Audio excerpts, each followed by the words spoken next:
Yorkshire and Hampshire trade blows at Headingley in hard-fought draw.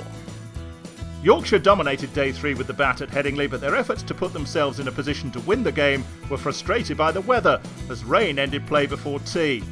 Balance began day 4 83 not out, with Yorkshire 153 ahead, and they'd looked to build that lead and then timed their decision to declare correctly. Play eventually got going at about 11:45, and Leaning picked up the first boundary of the day in the first over off Barker, before Balance found the rope in successive overs to move to 98.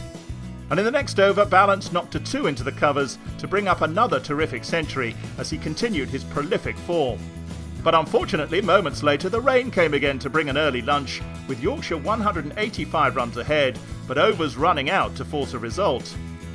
Yorkshire hadn't yet added to their total post-lunch when Balance was on his way, Mason Crane trapping him LBW.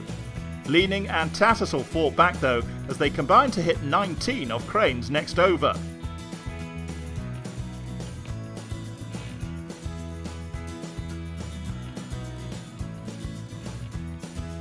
But Leaning was soon gone as the game moved on at pace, as Barker sent his middle stump cartwheeling.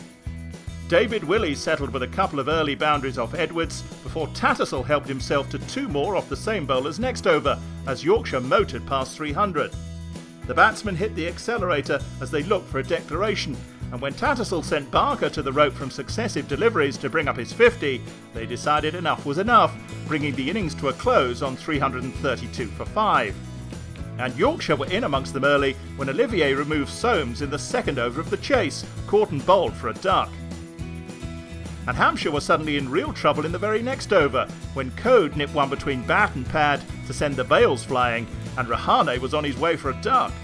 But with the final ball of the session, North East clipped Code off his toes only to pick out Willey at mid-wicket, and leave Hampshire 35 for 3, and Yorkshire fancying their chances going into the final session of the game.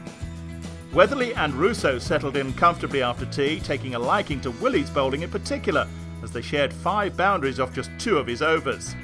And Patterson came in for similar treatment, as Weatherly helped himself to consecutive boundaries. Weatherly brought up his 50 with a 4 off Bess, before Russo clobbered 3 more off Olivier to take Hampshire beyond 100.